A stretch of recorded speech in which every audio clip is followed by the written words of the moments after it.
get started, just to introduce myself, if you don't know me, my name is Ann Bergen. I'm the ROP Career Guidance Specialist for San Juan Hills High School. I'm thrilled to be that job. Special thanks to our college panelists who've given up their time today to come in and give some feedback about what their lives are like after San Juan Hills. Also, thank you to the guidance department. Without their continued support, we couldn't bring a program like this to our school, so we're extremely grateful for the support for San Juan Hills staff and for the guidance department especially. Also for ASB, Sarah Che, she is our academic commissioner. She's been awesome. She will be fielding, I don't know where you are. Sarah, raise your hand. I can't see you. There you are. Okay, Sarah is going to be holding a mic. She'll field the questions for you, and I'll give you that information in a minute. Also, Tracy Johannes, raise your hand. She has a this mic. She will be helping you field the questions too as well. Silence your cell phones. Please no texting. Be respectful of our panel members. We have a very limited time, so every moment counts. At the end of tutorial, you'll hear the end of tutorial bell. You may leave quietly for the break. But if you would like to conclude your conversation or hear what the panel has to say, you're welcome to come forward to finish up the conversation. We aren't going to be doing late passes for third period, so you do need to leave on time promptly when the break bell rings. You're going to need to go and go off to classes. We're going to have a discussion format here. That means that you have a chance to get up and ask questions with our panel members about what their life in college is like, how they make some of the decisions, and what do they know now that they wish they'd known when they were in high school. So they've got a great amount of information. I've been talking with them already. They've had breakfast, they've had coffee, and they're ready to go. So again, it's going to be the discussion format. You're going to tell your question. You're going to line up in the aisles either way. You're going to tell your question to either Sarah. Raise your hand, Sarah. Sarah's going to jump on down off that balcony there right now. Jump on down and walk on down here in the front. Keep walking. If you get stuck for a question, but you know you want to ask something, but you don't know how to say it, she might have some tips for you to formulate a solid question. Tracy Johannes also has the mic. You can get up quietly and make your way over there as well. Just try to be less disruptive as you're moving about to get out and ask your questions. I'm going to ask the entire panel an introductory question, and then you're going to get up and ask your individual questions as we get started. Now it's time to introduce our panel. Okay, first up, from the class of 2014, she is a freshman and goes to school in Boston. It's very, very cold over there, I understand. And she goes to Northeastern University. She's a political communications major and a minor in entrepreneurship and psychology.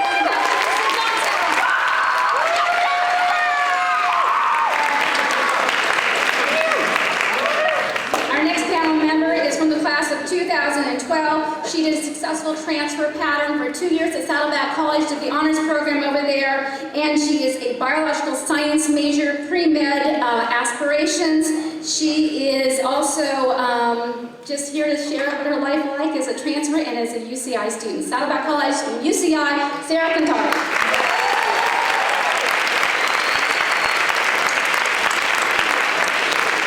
Next up is from the class of 2013, we have our James Brown from Azusa Pacific University. He is a business marketing with a psychology minor. He's here to share with you about his life at college.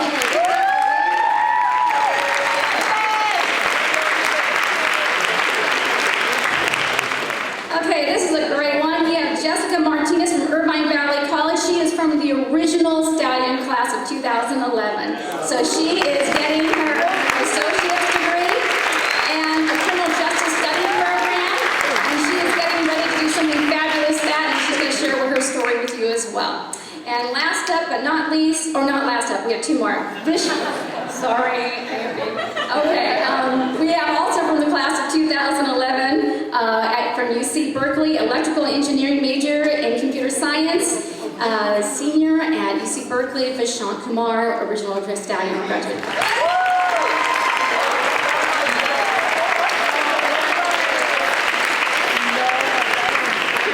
Okay, definitely last but not least, from Cal State University San Marcos from the class of 2013 with a pre-health science and minor in Spanish.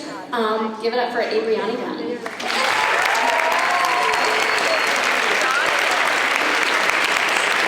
Okay, now we've introduced our panel, but before we get started, a quick word from Mr. Chandra.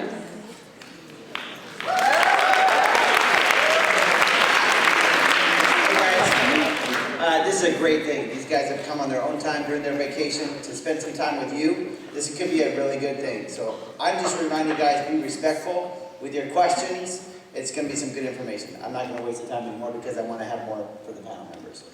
Be nice. Thank you. All right, thank you, Mr. Jindra. Okay, first question up, and I'm just going to go down the panelists. We're going to start with Amy. What do you like about your life in college now? Well, personally, I love that I'm so involved with everything, just like I was here at high school, and I also love how I've been able to make new friends and have a whole bunch of social groups, and my school's really diverse, so that's really awesome too. I'm going to say definitely all the people I've met, the different backgrounds and the diversity of people, like all the new friends I've made. It's definitely very interesting to see a huge variety and diversity of people. Pretty much the same thing. I enjoy a lot the environment. It's just like you don't feel like you're separated from a lot of people. You get to know a lot of different people. You get to know about their background, and I really enjoy that part of college life.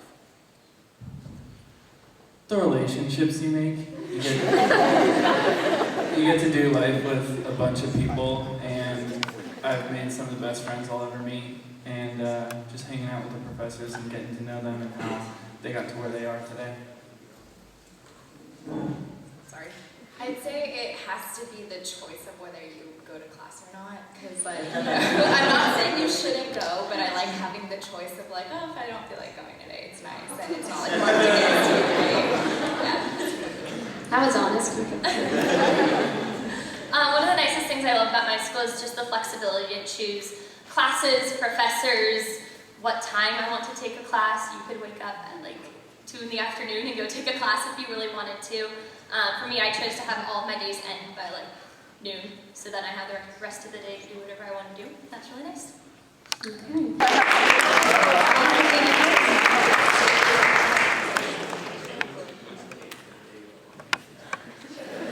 Oh, by the way, you have to tell your question first to the person holding the mic, so we run the question by first.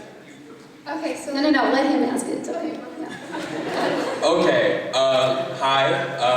My question for you guys is, what's the average day, like, of college? Like, what's your average day? Describe your day. Who wants to take that? Go ahead, Sarah. Okay. So, I like to sleep in. So, my classes don't start till noon. And I commute, so I have to take into account a minimum 30-minute drive, like at least, that's if I'm lucky. So normally, at least for me, I'm a bio major at UCI, so I have an average of 2 to 3 classes every day. And so that, and the classes usually are 50 minutes long, and you have a couple that make it to 1 hour 20, and then you have labs that make it to the 3-hour mark.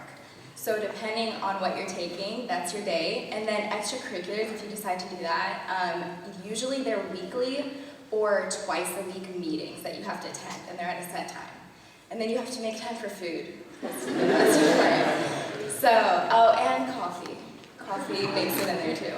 So, average day for me, personally, is get to school for class at 12, go to lunch around 2, go back to school for class, and then another class.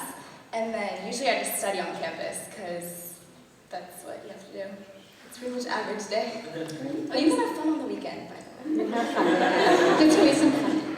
Okay, next. Anybody else? I'll do my day.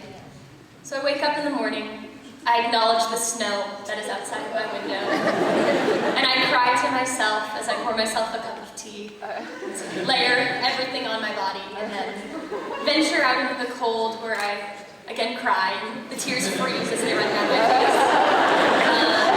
Go to class, which is always good to learn, and after that, there's so much free time. So I decided to get a job to make money, because having money in college is very good, because then you don't have to call your parents for money, because they don't like that. So get a job, work hard. Thank you. Okay. All right, great. Okay, how about Allie over here? Did you apply to many outside independent scholarships, and did you get anything? Because I've tried, and it just feels like I'm wasting my time.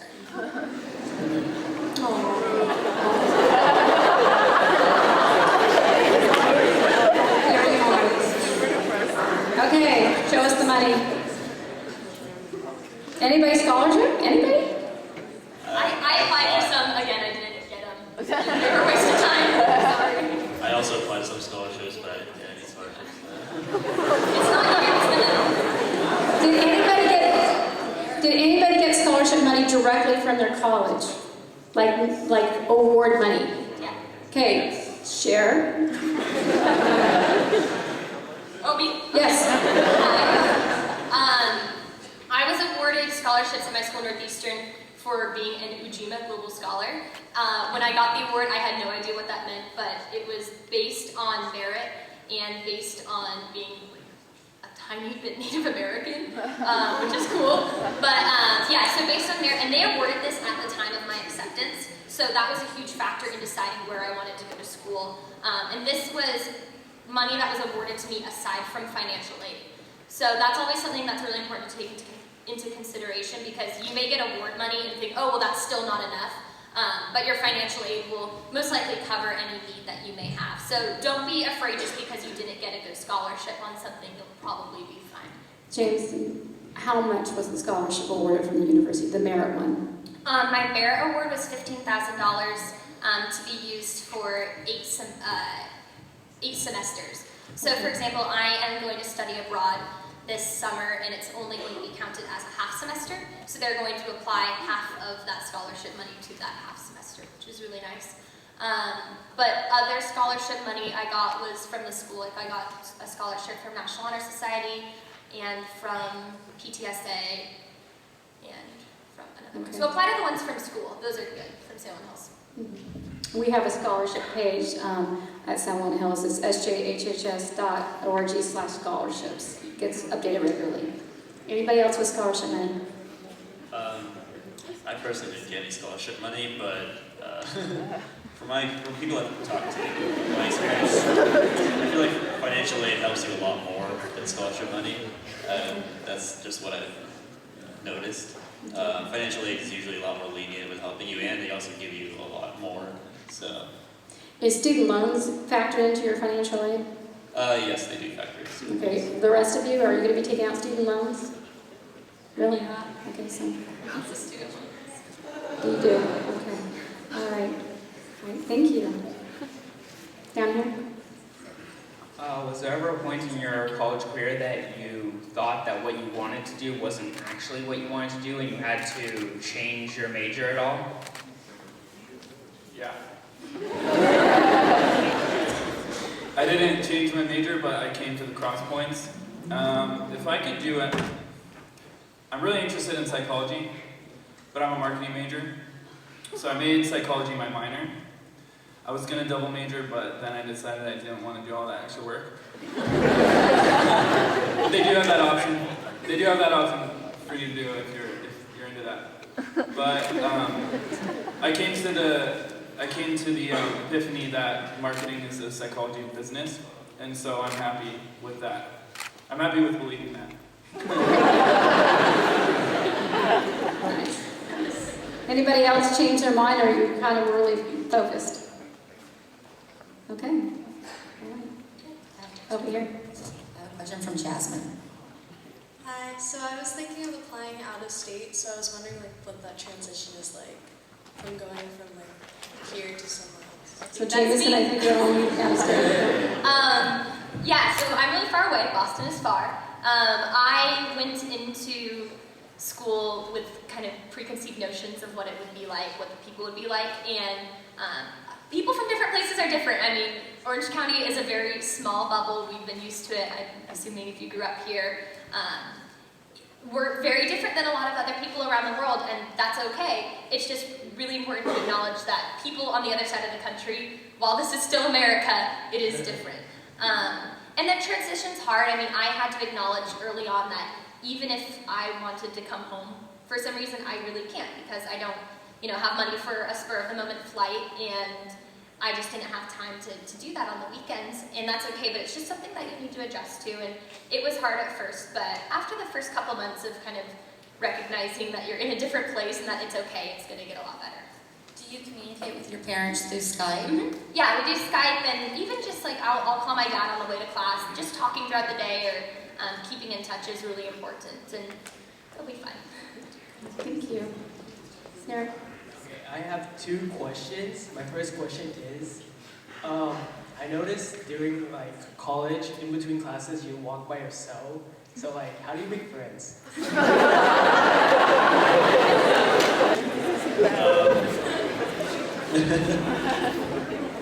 So I would say a lot of my friends I made in my freshman year came from people who I lived with. I lived in the dorms freshman year, and which as most people usually do. And I made a lot of friends through, meeting people in my dorm building, just walking around. I mean, there's always people, out. There's always like lounges and stuff where people have been hanging out or studying. And I find it's really easy, when you're studying or if you're just hanging out too, just, talk to someone that's, in your dorm. Even in your classes too, like try to make an effort to, like talk to people, try to meet people. Yeah, it's true, like outside of class, like, you're probably not gonna make that many friends and then like wandering around, but, but definitely try to meet people in your building, talk to your roommates, try to get involved with if you want to get involved, you get involved with like clubs or something, people with similar interests, you can find some friends there. So it's definitely easy to make friends. I didn't think it was that difficult. I made a lot of friends freshman year, so, and I myself, I'm not a very outgoing person, so. It's true,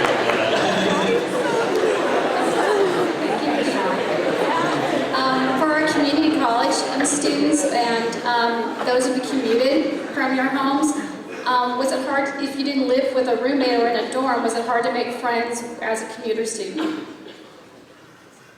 Go ahead, Jessica. For me, since I live in Mission Viejo, so I commute to Irvine, but I, funny enough, I didn't have a hard time making friends because the thing about community classes is that they're small. You never really have more than about maybe 50 or 60 people, and it sounds like a big number, but it's not.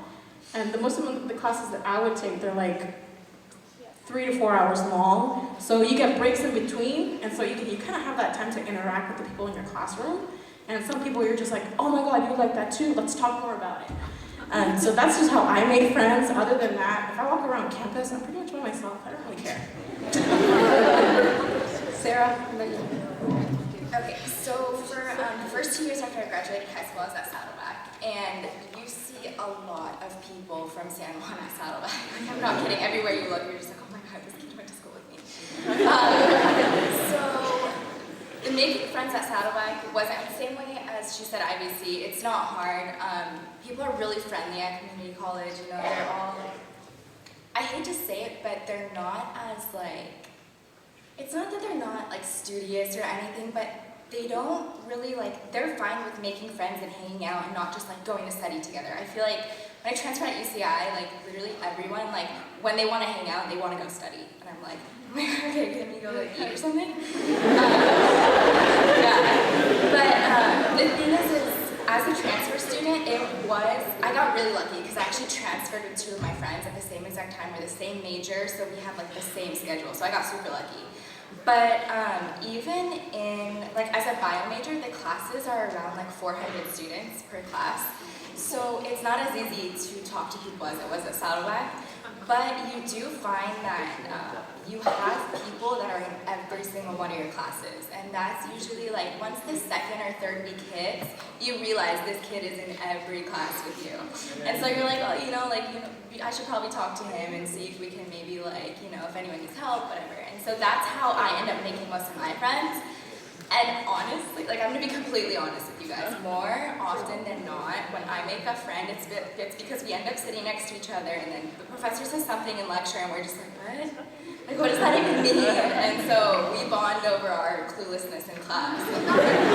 Yeah, so I told you guys, I'm gonna be honest with you. So yeah, like honestly, don't worry about it because people, like I feel when people talk to college students, they say like, oh, everyone is so competitive and they don't really want to be friends, but that's not true. Everyone's really, most people. Do you all agree with that panel, that everybody's pretty open and welcoming and want to make friends there? Because everybody's in the same boat, right? At least in like the first couple of weeks, people are friendly. What is that, Jason? Well, in the first couple of weeks, everybody's really friendly because nobody has friends. Like you can just sit down at the dining hall with someone and be like, oh, I see you're eating grapefruit, and then but after that, people start to get their groups. But usually in the dining hall, if you just go sit down next to someone, especially if they're sitting alone, just go sit with someone who's sitting alone, and they'll probably be really stoked, and then you won't ever have to sit alone again. Okay, thank you. We got the social thing down. Hi, my name's Lacey. Good morning. Thank you for coming. I wanted to ask, for those of you who transferred from a community college, was that really a big transition, or was campus life kind of the same? Okay. It was at first, I'm not gonna lie. It was, for those of you that don't know, Saddleback is on a semester system, and then when you transfer to UC, it's on a quarter system. And quarter system means that it's 10 weeks long. And that's a big change from Saddleback, because Saddleback, like, you feel like the semester goes on forever. When I transferred to UCI, honestly, I thought I'd be fine with the quarter system, because I thought the semester was way too long. And I was like, okay, this is gonna be nice, and it's just getting straight to the point. First, it's really misleading, because the first, 2 weeks, you're not doing anything. You're just like, what's going on? Like, why don't I have any assignments? Because most of the classes are, a lot of mine as a bio major are midterm and final.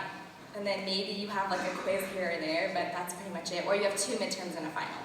And so the first midterm isn't until week 3. And so you have nothing to do until week 3. So you're like, oh, nice, I have nothing to do. And then week 3 comes along and you're like, I probably should have been studying during weeks 1 and 2, right? Yeah, so that's the biggest transition for me, honestly. Campus life, as walking around, is pretty much the same. Everyone was just kind of trying to take up the time between classes, tracking up conversations. A lot of options on campus to eat. They have a lot of different options at UCI, especially. We have 3 different cafeterias on there, so it's you have a whole choice of what you want to do. But yeah, biggest transition is semester to quarter. So just make sure if you're transferring, if you're planning on going to Saddleback, please take into account the change between a semester and quarter system.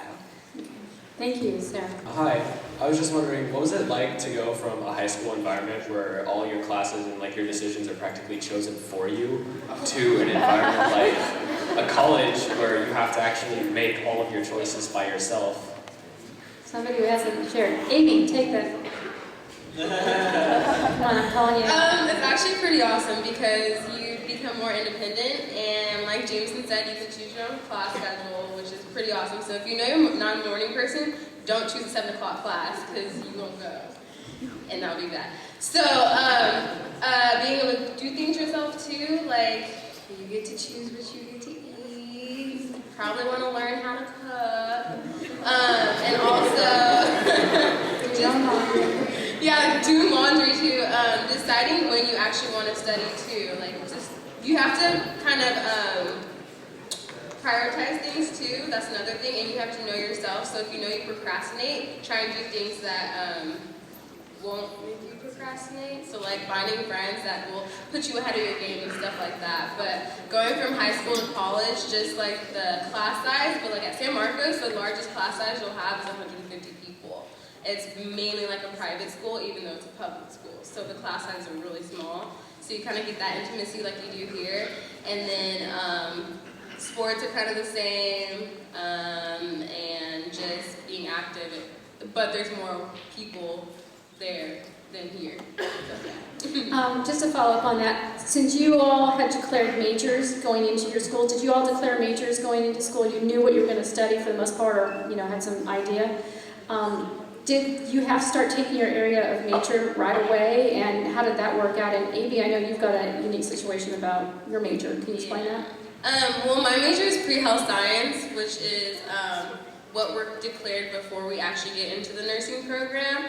And for me, I know most schools are actually like that. You actually have to go straight into like the pre-health science nursing right your freshman year, or else you'll already be behind, and they most likely won't let you get in. I know it's kind of weird, but you have to start right off the bat with classes because you have set classes that you have to take. So like your first year, you'll be taking GE classes that are a little different from your friends. And then sophomore year, you'll take like science classes, strictly science classes, and then you get into like a program and such.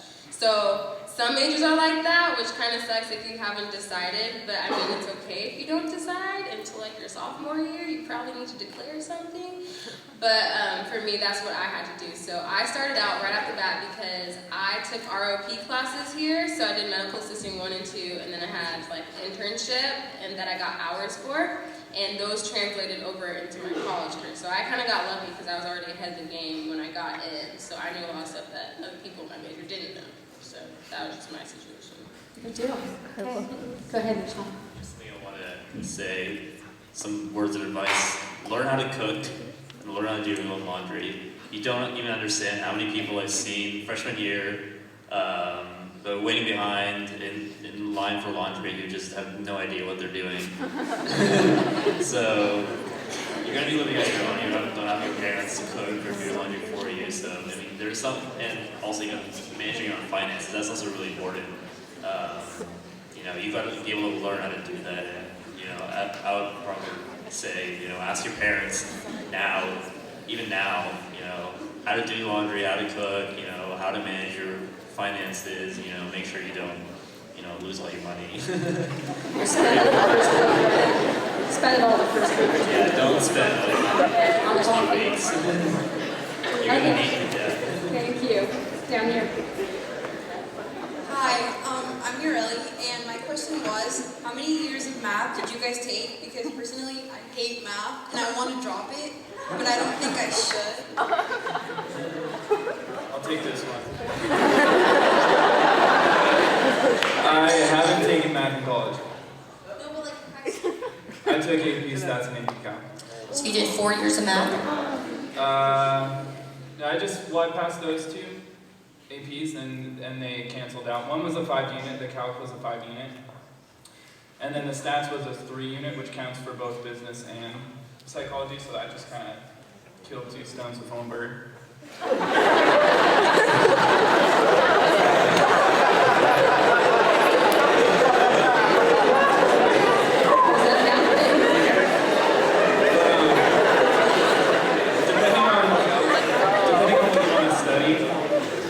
I had to take accounting, and I know I'm going to have to take finance, so there's going to be math in there.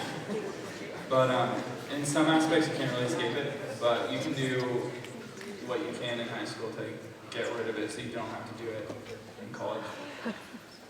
Does that answer your question?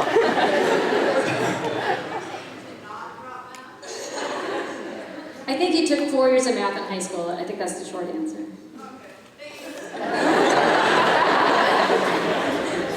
Do we have anything down? No. Okay, over here. Go ahead. Hi, I'm Trinity. I was going to ask, I'm going into pre-med because I want to be like a surgeon, but I was wondering if the workload, is it overwhelming or is it easy to manage? Like, how is the workload? Amy or Sarah, that's going to be your... Okay. Yeah, it's a lot, not gonna lie. There's days where I sat there and I cried, but crying doesn't make it better because you're like, oh shoot, I should study. So, I mean, not to scare you because people will try, I'll be honest, people will try and scare you to not do it, but if you know it's something you really, really want to do, then go ahead and do it and don't let anybody stop you because it's just you that matters. They're not gonna help you win, you know? But just be prepared, enjoy, this easiness because high school is easy, let me let you know. Enjoy this now while you can, and then just know when you get to college and everything, just get ready to hit the floor running. And I think True to that. If you don't mind, if I can ask you a question, do you already know if you're going straight to a 4-year? Okay, so the thing is what a lot of people don't realize is pre-med, the classes that you need to basically be able to apply to medical school, you will end up taking within your first 2 years and then possibly your 3rd year. That's what people don't realize. It's just general chemistry, organic chemistry, and then you have your math, and then you have your physics. And recently they added psych and soc, right? So the thing is don't take it like, a lot of people think, oh, I'll just start working super hard right before I apply, and that'll just be fine. No, you have to do it from the beginning, because what they look at is your science GPA, and you end up taking most of those classes during your first like 2 or 3 years. And the workload is a lot, but you seem set on it, like you already know you want to be a surgeon too. So I would say that you're not going to have a problem. And if you, guys, I want to say ask for help if you're struggling, please. They offer tutoring. At like mine, they have free tutoring and they have paid tutoring.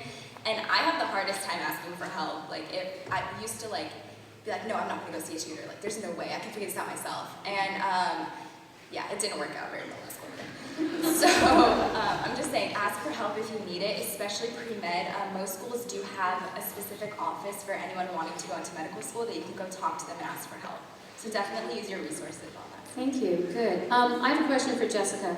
Jessica, you're our first graduating class. You're at IBC, but you're just finishing up, so it's a little bit more than the 2 years. Can you share a little bit about what your experience at community college has been? Community college life, I enjoyed a lot more than I did high school. I don't know, there's more people. It's been an amazing experience, and like Sarah said, don't be afraid to ask for help. That's my biggest issue too, is I don't like to ask for help. I really don't, unless I'm like literally on the brink of it. It's like, oh, I need a scope. But it's just, I learned a lot, and I'm not transferring just out of my own personal reasons, because I'm a very hands-on person, and I like want to get into the fields, because my major is justice and law enforcement. So I've had a lot of experience with that, especially in classes. And your teachers, they really motivate you. Especially one of my justice professors, he wants people in the force so bad that he really tells you, this is what you're gonna do, this is the steps that you wanna take. So confide in your professors a lot. They really do care about you. And you're gonna do what after graduation, hopefully this spring? After graduation, I will be applying to the police academy. The earliest that I would be getting in would be a year, so that gives me time to, buff up, and more than I have, because freshman 15, that exists, that happened to me, and luckily lost those pounds, and so yeah, police academy for me. Yeah, you're ready to go do it. Okay, thank you. Up here. I forgot to introduce myself. My name's DJ, and my second question was, what if you get a bad teacher in college? And what I mean is, like, you can't understand your teacher during lecture. I got this one. Okay. I was in a math class this past semester, and the teacher had been teaching in Japan for a long time, and he had a really difficult time teaching in English. And it was fine for some students, but it was difficult for me because it was a subject that I already had a difficult time in, on top of not being able to understand him very well. So the process that I went through to get out of his class was I went and talked to my guidance counselor, and I asked if there were other classes available that would count for the same credit or would be just the same course altogether. And they were incredibly understanding about that. If you take care of it within the first 2 weeks of the class, you should be completely fine. Another way to potentially avoid that altogether is that usually schools will have some sort of evaluation site where you can go on and see what other students have thought of a professor. There's some larger ones, like Rate My Professor is open to all schools, but most schools should have their own evaluation site. So just always check those out before, and if there is an issue, go talk to your counselor about it right away. Sean, did you want to say something? Yeah, so at Berkeley, since we're very diverse, so are the professors, and I would probably say about 60% of my professors are actually European, non-native language speakers, or non-native English language speakers. So they oftentimes are hard to understand, especially when you're talking about some very complicated concepts, as sometimes we do in engineering. It can be very difficult to understand them, but what I found is, so our classes have what's called a discussion section, where we have both a lecture and discussion section. So lecture is where the professors talks, and then discussion section is where you meet with like a teaching assistant, and you have like a discussion of what you learn in lecture or whatnot. And the TAs in the discussion sections are former students of that class, and they're usually a lot easier to talk to. And I found that I learned, if I didn't understand something in lecture, I can always ask in discussion. Ask my TA, to just explain it again, and usually that's all I need. Okay, So. we're gonna have, thank you, Sjhhs. We only have the time for about another question or two, or not. If the bell frees, thank our panel. If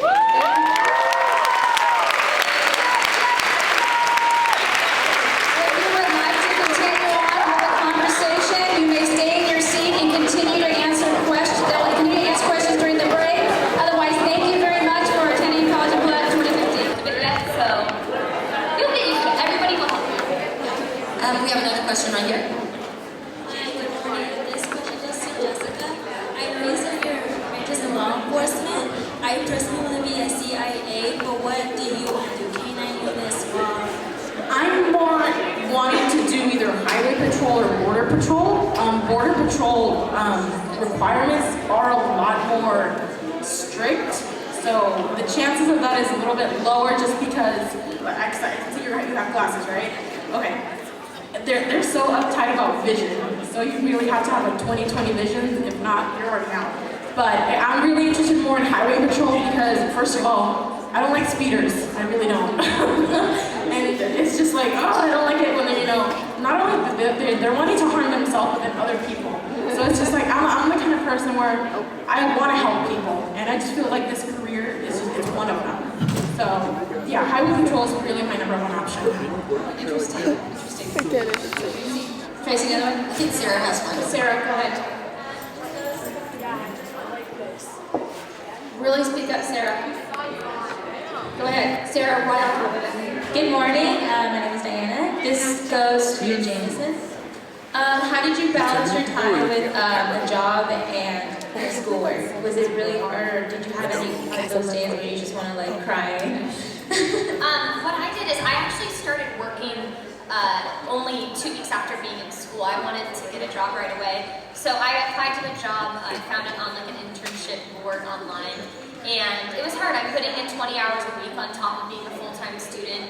And I think the only really saving grace that I have is the ability to manipulate my schedule so that most of my afternoons and evenings were free so that I could go to meetings or I could go into the office.